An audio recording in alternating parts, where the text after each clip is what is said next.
Hi everyone, it's Ainsley here from Clarity.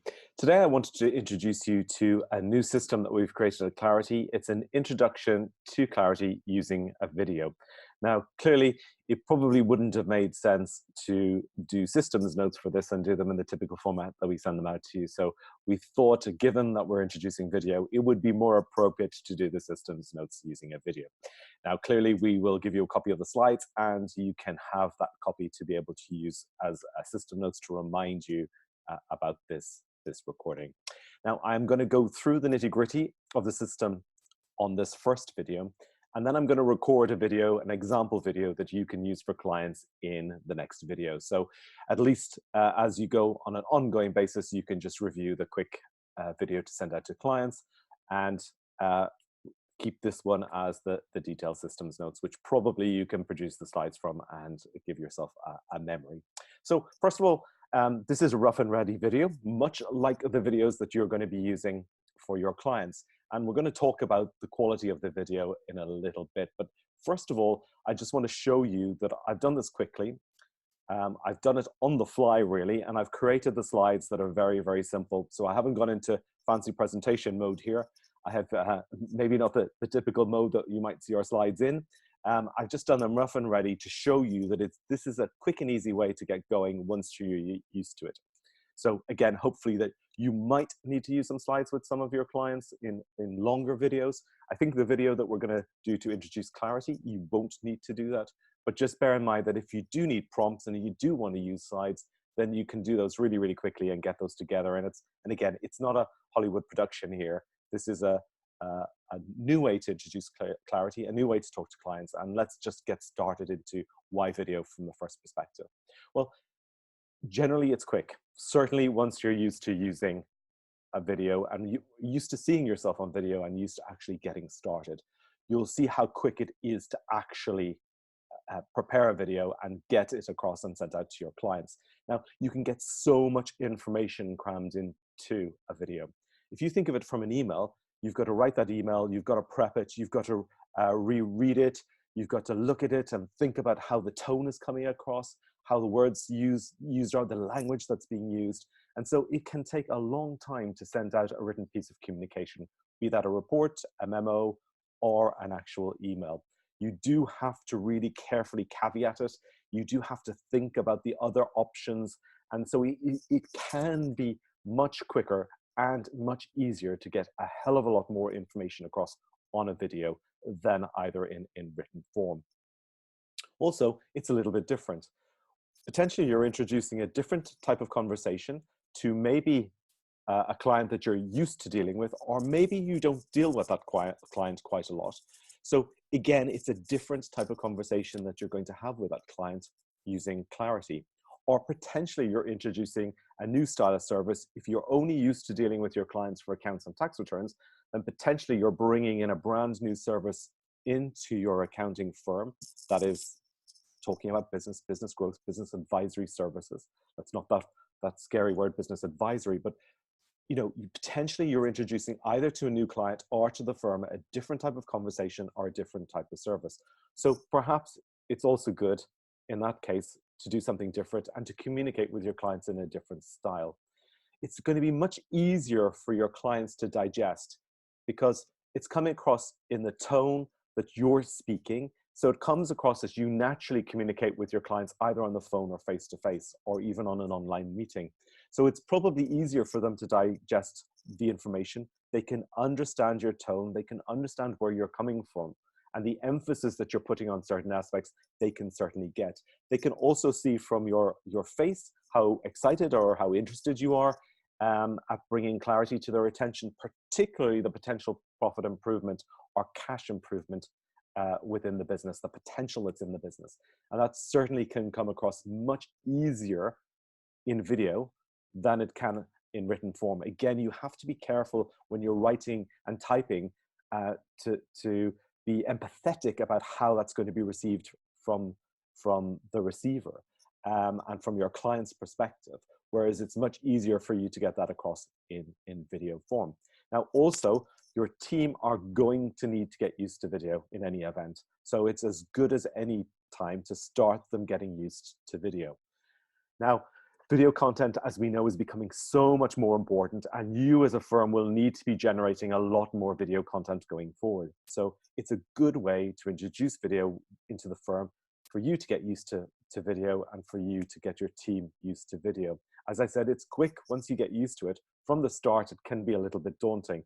What types of programs am I going to use? How am I going to script it? How do I come across? Nobody likes the way they sound or look on video. So you're just going to have to put those aside and get used to the way you sound on video, get used to the way you communicate on video, and just get better and more relaxed, because that's really what it's all about. Again, we're not going for Hollywood productions here. We're going for a relaxed communication style, which is going to engage your client and make your client more excited. Again, they potentially may take more notice of a video because it cuts through the noise. If you can imagine, people get so many so much junk mail through the post. We get so many emails. We get communication coming at us from every angle. So to get it in a different format actually might clients might take a little bit more notice of it. And bearing in mind, this is probably one of the biggest communications that they're going to have from you. It's probably going to be the one they are most excited about. So best that you do it in a different form too, because your clients, you want them to notice this and you want them to see it. It also looks like you've probably put a lot more thought into it. If you just draft a simple email, much as it's okay to send simple and clear, concise emails, if you've gone to the trouble of doing video and they're not used to seeing you do video, then perhaps they might think that you've put a lot more thought and effort into this and into them. So you're coming across as really, really, I suppose, coming from a caring position and coming from putting a lot of thought, more proactive, and demonstrating that proactivity, because we often hear so much that, oh, I'm a proactive accountant, but actually demonstrating proactivity is what's most important. Now, the main points to note here with video, again, is it's important to decide who's best to record and send out the video. So in this instance, we're introducing a brand new service to the client. We're talking to them about potentially a big improvement possibility from a profit or cash perspective. And so to leave this to one of the more junior members of the team may not be appropriate for the first communication this client has had regarding this topic. It might be more appropriate for a more senior member of the team.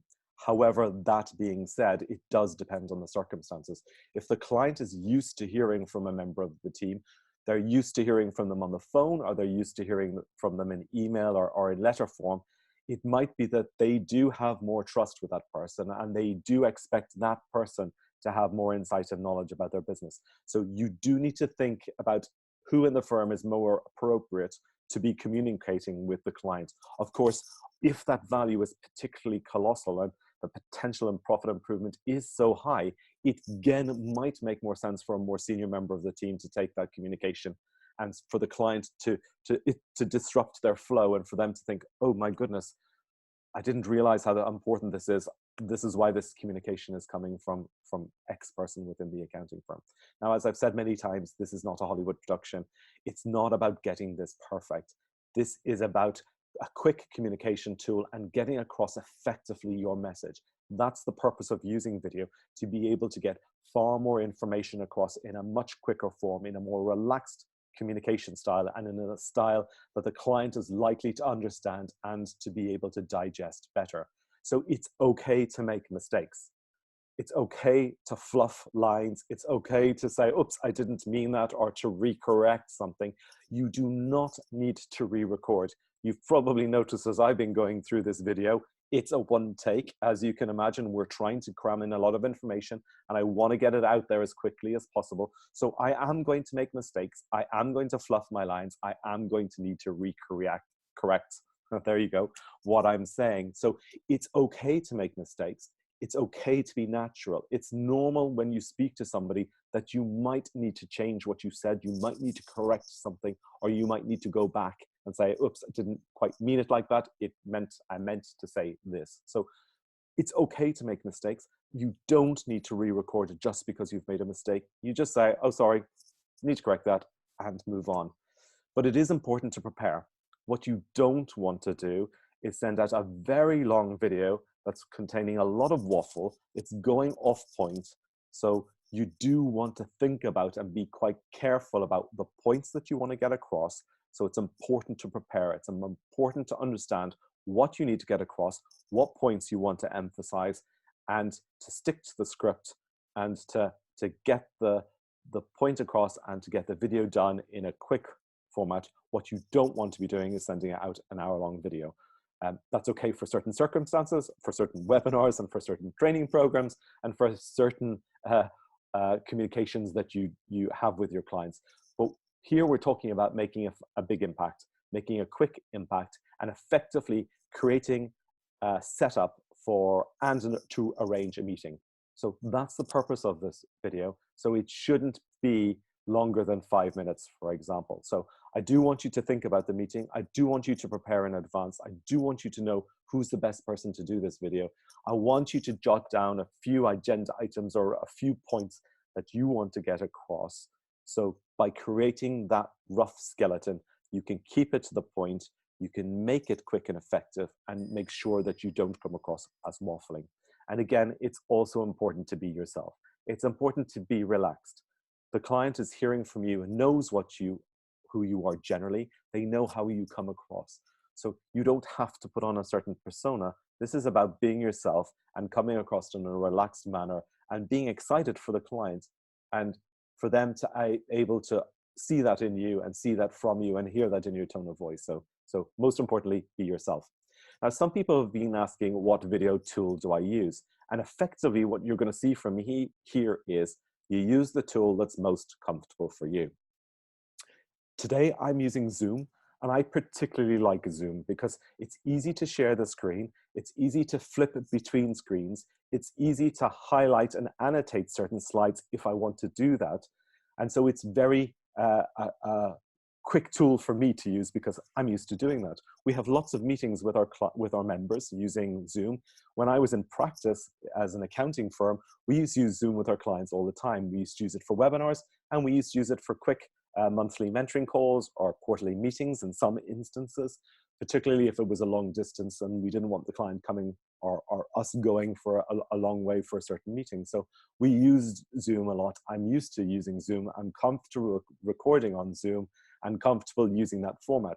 And for me, importantly, it creates a small video up on generally on the top right corner, and I'm not sure if that's the default that I've set up or whether that's just what happens on my screen or in general, but it creates a small video. So we've got the screen devoted primarily to the content, but the client can see me in good enough size to be able to see me, to see my reactions, and to see how I'm coming across. It's also not too big a video in that I'm dominating the screen, but not too small that they can't see me. So I particularly like Zoom. Lots of people like Loom. I don't get on well with Loom myself, but I know certain people use Loom. It is free, and it is, again, a good service to use. And if you're used to using Loom, it's very good at screen recording. So what you're going to be doing here is recording elements of the screen, particularly. So Loom can be a helpful tool. What I certainly know that lots of people have used, particularly in the estate agent world, and when cars get serviced. So for example, after a viewing, the estate agent might just recap the house and use BombBomb to actually record themselves going around the house and then send that direct to their clients. So that's an estate agent in the UK. It's a realtor in the US. So somebody dealing with real estate and selling real estate, they often at the end of a viewing will just do a quick recap, and they can send that using BombBomb. I've also seen mechanics and car servicing facilities that show you your car and show you and go around and show the areas that they fixed or the tires or whatever else in a car service environment, to be able to quickly share with you what they've done and what issues they've found, and to get approval or to just show you what they've done. And BombBomb is often the tool of choice for those professionals. Now, again, I think BombBomb is quite a good tool for an accountant to use too. It is more expensive than the other tools that I've just talked about, but it does integrate directly with Office 365 and with Gmail, so you can send the video really, really quickly. You'll find that for Zoom or Loom or any other video that you might record, You might have to compress the file, or you might have to send it via WeTransfer, or you might have to upload it as a private video to YouTube or whatever you use for storing video content. And you might have to send out a link to the video. So there may be fiddles that you have to do with the other tools for recording here, whereas BombBomb, you can record the video, send it directly in through email. It hooks directly into your Gmail or Office 365, and the client will get the video within the actual email. And in fact, BombBomb has a facility for the client to record a reply to you and send that via email. With BombBomb, you can also see how long they've watched of the video. And so there's various sorts of tracking tools that you can use. So if BombBomb is appropriate and the cost is appropriate for you, then BombBomb is a great tool to use. Otherwise, use one of the most suitable video recording devices that you've got. And that might be something like GoToMeeting. It might be Skype, Skype Business, Facebook Messenger, or maybe even your phone. You might just want to record the video on your phone, put it on a stand on your desk and do that recording, or get somebody to take the recording.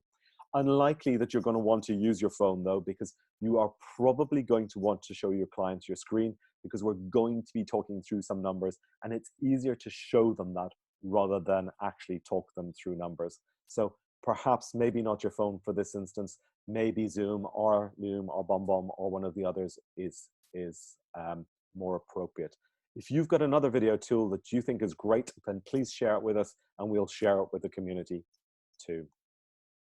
Now, in all systems, we need to understand what the purpose of the system is. So the purpose of doing a video is primarily because we want to set up, and that's set up the excitement and set up the wins for the client. I don't mean actually set up the meeting.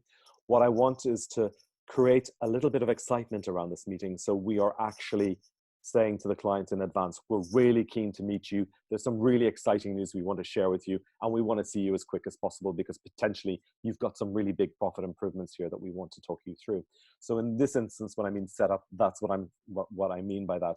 So effectively, we want to arrange a Clarity 7 numbers action plan meeting or session, and we want to do that with the client. So what we're doing here is saying why it's important for the client to contact us. And the primary purpose of this video is to get some excitement and get the client to contact us so that we can arrange a meeting to go through the Clarity 7 numbers, and particularly to be able to create an action plan. We also want to be able to cut through the noise, as I've said, so perhaps video is the right way to do this. We also have created an email system for you to send out. So there are other ways to let your client know about Clarity. You don't have to use a video, but if you want to break through the noise, if you want to introduce it in a new and different way, then perhaps video is the right way for you. We also want to be able to show the clients that we're thinking proactively about them, so that we're thinking in advance about them, that we've looked at their numbers and we've seen a potential improvement in their business. So again, we're demonstrating that proactivity. And also we're indicating that we know what's important to them. They're not interested in accounts and tax returns. If you've been on any of our other webinars or web events or training modules, you'll know the 5 key things that a client is looking for primarily from us as accountants, bookkeepers, or advisors. And accounts and tax returns aren't in there. What they're looking for is that trusted advisor, somebody who understands them and their industry and their business, somebody who's thinking about them, thinking about how to communicate easily with them, and somebody who's giving value and doing that in a cost-effective way. And so being that trusted advisor, understanding them and their business and communicating them effectively as a non-accountant is what they're looking for. And we're doing that and we're demonstrating that and we're indicating that we understand what they're really looking for being in business, and we're able to help them do that. It's also an ability for us to be able to deal with the draft or final accounts in a manner that they actually deserve. Now, oftentimes, and we've seen this with a number of our members, that they use the final accounts meeting to deal with issues and queries and concerns that the accountant or the team has with a set of accounts, and to go through those with the client to get responses, to update the numbers, and then to send out final accounts. Now, we didn't do that in my accounting firm. In my accounting firm, we did all of that in advance. The team did that using email or using phone to actually resolve and sort the queries. So whenever we sent out a draft set of accounts, it was almost good to go. And the reason we did that primarily is because to update lead schedules, to change the file, to constantly be going backwards and forwards with journals, having the accounts re-annotated, file referenced, getting all the schedules updated and fixing the file, it really, really takes a lot of time. And so we want to get it right from day one. So we want to be dealing with the queries as we're going along. We want the team to be contacting the client and going through the issues, talking to the client about potentially ways of helping them save tax, or looking at the fixed assets and looking at the accruals and prepayments, seeing if there are any bad, doubtful debts. Just dealing with all that nitty gritty. We probably want to really do that before we get to the final account stage. So if you're like what we were at our firm, when we sent out draft accounts, it was because they were we were happy with them, they were good to go, and we would have only changed them if the client suddenly realized, hang on a sec, there's something majorly missing here. Now, I think that's an important way to drive forward here.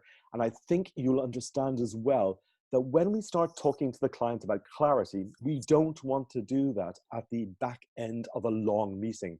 If the client has been in for an hour and we've been going through the accounts and we've been dealing with nitty gritty and minutia, we've been talking about tax, we've maybe been talking about difficult areas, maybe we're having discussions on fees and having to charge them extra because of extra work. Perhaps there's lots of things going on at that meeting.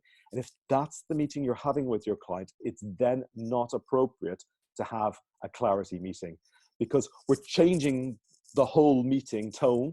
We're changing how we're speaking to the client. We're talking about something completely different. The client could potentially fatigued. They struggle with numbers as it is. And so if we've been dealing with numbers for a long time, it's then not appropriate to go on to clarity. So we would have to then, in those circumstances, do clarity at a different meeting. So it's important to understand how you're going to deal with the final accounts closure meeting. And in fact, if that's the best time to speak to your client about clarity at all. Now, we know that you can speak to your client about clarity at any time. At a month end, maybe when you're doing the VAT return, maybe you can just look at their numbers and say, I've been thinking about you, I've crunched your numbers, and I think we need to meet. So clarity doesn't have to be done at a specific time. It's just, we're talking about year-end accounts here because potentially for some of your clients, this is the only time you get to speak to them. And so perhaps that's the most effective time to start to speak to them about clarity. But again, only have that meeting with your client if that's the primary purpose for the meeting and the main purpose for the meeting. Don't tag clarity onto a pre-year-end tax planning meeting or a post-year-end accounts review or finalization meeting if you've got a lot to cover. So again, clarity would need to be done in a different position, done at a different meeting. It's also helpful for the purpose of the video to position yourself differently and to position the upserve. Now, I don't want to talk about selling here. I think accountants feel selling is a dirty word, and I don't want to use the sales terminology here. What we're potentially doing here is showing the client massive changes that can lead to big profit improvement potential within the business, or perhaps even small changes that can have a big impact. We're also probably going to need to offer our help to the client for them to be able to generate those profit improvements or those cash improvements. So it is more than likely that we are going to need to have to help the client to help them achieve that. And by doing that, we're going to have to charge them more money.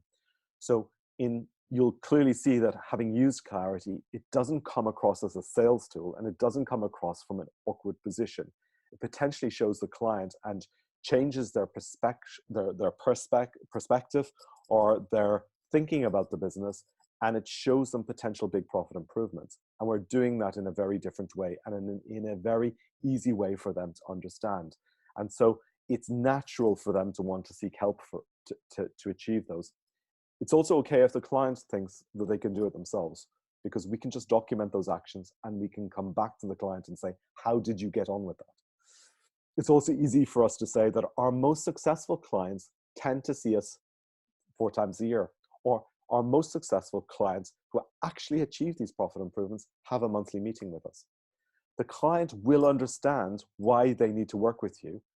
And may not be the first time or the second time, but they will certainly learn to understand why they'll need to work with you, how it's better for them to work with you, and how you're actually generating a massive return on investment, and how your fees, which once were for something they didn't really like, are now for something that they really care about. So using Clarity isn't going to be a traditional sales tool, but you are going to need to have to help your clients, and you are going to need to have to say, how can I help you with that? Or can we do this to help you do that? So again, at this video, you can position yourself differently, and you can position that ability to be able to help the client and to be able to observe them. So that's the purpose of the meeting. Primarily, it's to create the setup and to actually arrange and get the client to contact you to arrange a meeting.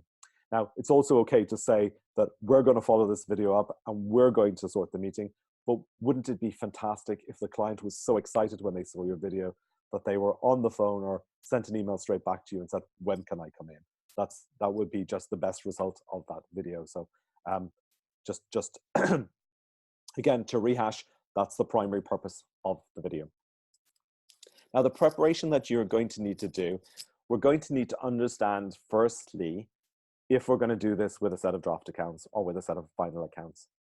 Now, as I said, it might be the most appropriate time because maybe this is the time that you have the most contact with your client, and therefore by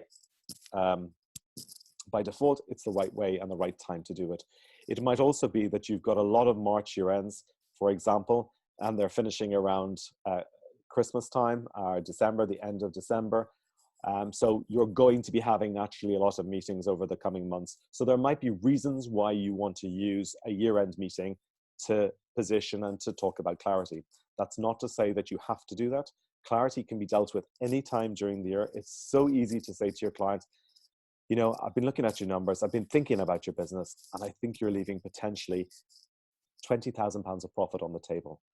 I think it would be really good that we arrange a meeting to for me to go through that with you and for us to be able to talk about how you could actually get that money back. So it's easy to have that conversation or to send that email or have that communication through at any time during the year. But as we know, it's probably better, and we might feel more comfortable with more accurate, up-to-date information that we know is good to go. It's solid information. And so we might choose to use the year-end accounts information to actually have that conversation from. So if that's the case, as I said before, it's most important that you've got the team together, that all queries have been finalized.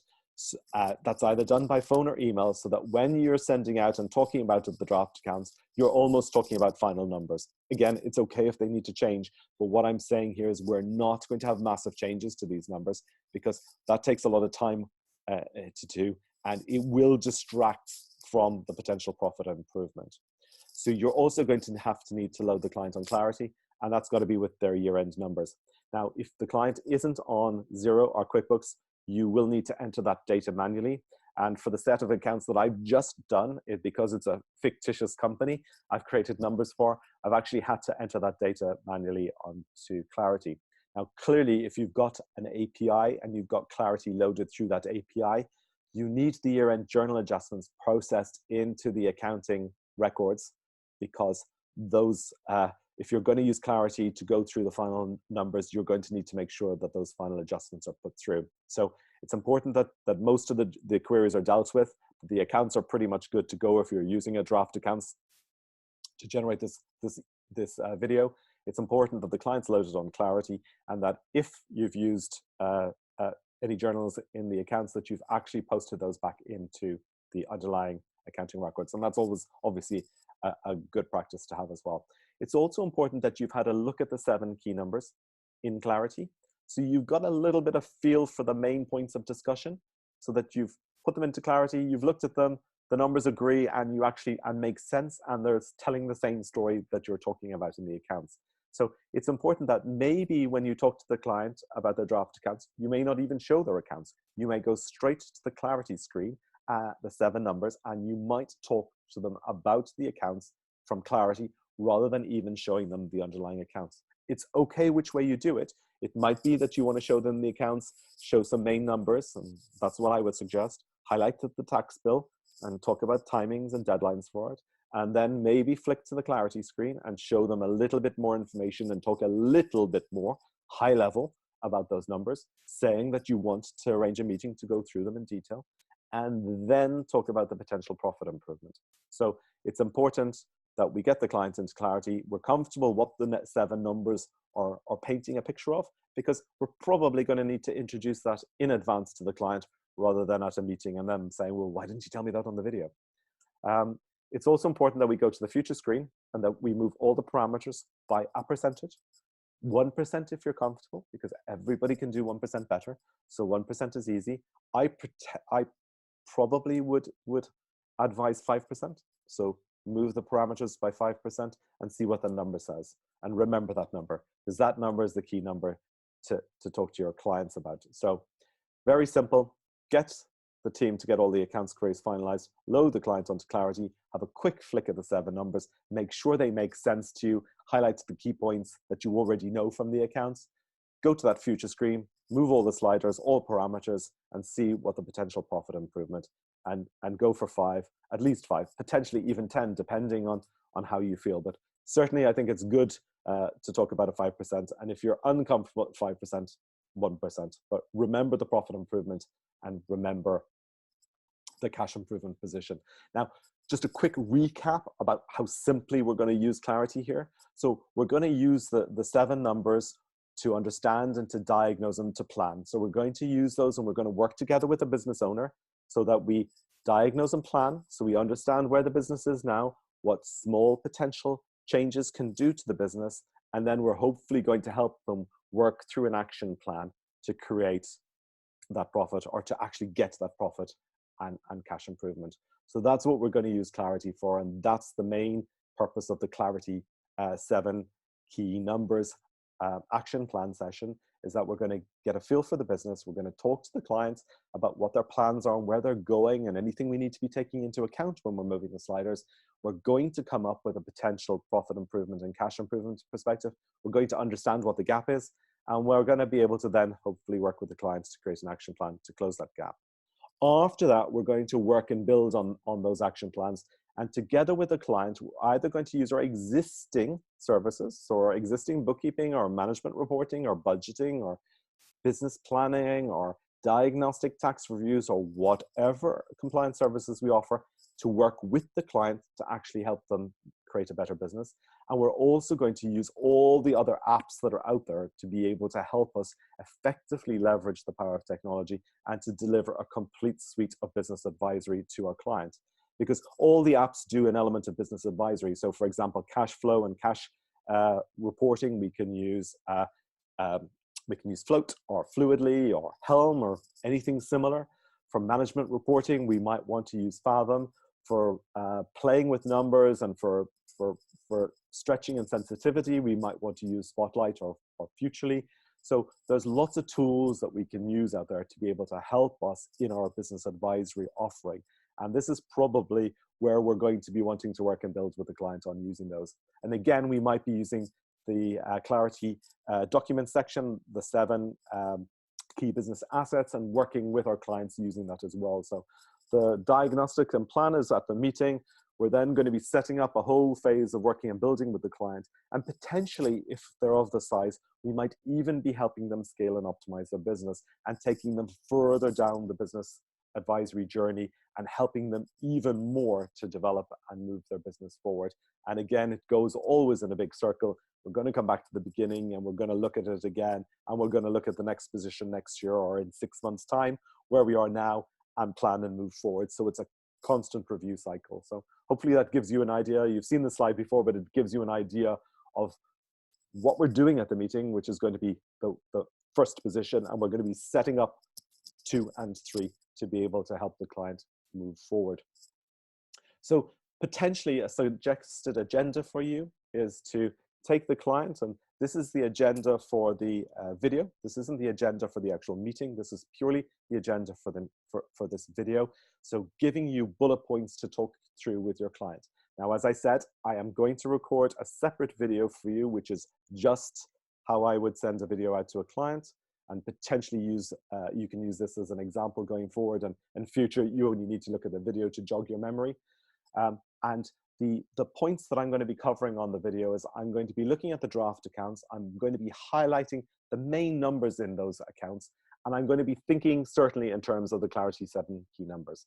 So showing the client the draft accounts, saying we're ready to finalize the accounts, we're going to be sending them out to them, but we had some bigger things to talk to them about. Now, it might be that you want to talk to them about the draft tax position in the video, because clearly if there's a big tax bill or it's a surprise tax bill, we want to cover that off now. We don't want to be covering that off at the meeting. Or if there's any big issues or concerns or point of note within the account, again, we want to be covering those off in the video. We don't want to be surprising the client at the meeting. So we want to get all the issues and concerns ideally dealt with before the meeting, probably even before we get to draft account stage. But if there are certain things that we need and it's up to us to discuss with the client face to face, we certainly want to be introducing those topics for the meeting so that the client isn't surprised. But what we want to be doing is setting up that the meeting really is to finalize, to deal with those main issues or causes of concern, and to actually get the account signed off. That's really what we're looking to do, is to get the account signed off, because we've got bigger things to discuss at that meeting.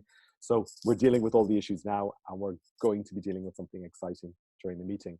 So the main reason for the video really is to say to the client, so I just wanted to talk you through your draft accounts number, but we've been really looking hard at your numbers. We've crunched through a number of scenarios, and potentially we think you're leaving X of profit on the table, or potentially you're not aware that by making some simple small changes in your business, you could potentially generate an extra X £1,000 of profit. That's what we want to be discussing on the video. That's what we want to be saying to our clients. We want to be highlighting the actual potential profit and cash improvement. And we want to be saying, that's why we really need to meet with you. And we'd love to do that straight away. So let us know when suits. So that's what we want to cover for the video. This is our agenda. So we want to talk through the accounts. If we're going to talk about the draft accounts, any issues, highlight the tax position, set up the fact that the meeting is going to be just signing those off. What we really want to talk to you is the future, because we've crunched through your numbers and we think there's a potential big profit improvement within the business. And we'd love to work with you to actually help you achieve that true profit potential within the business. Great. So I hope you've enjoyed this video system, and it's a video system to create a video. If you've got any questions or any queries and concerns, please contact us in the usual manner. What I'm now going to be doing is recording the actual final video, so that again, you can use that as an example, and then you can use that going forward to refresh yourself together with the copy of the slides, rather than having to go through this all again. So I hope you've enjoyed that. I hope it makes sense. Please contact us if you've got any queries. Thank you very much.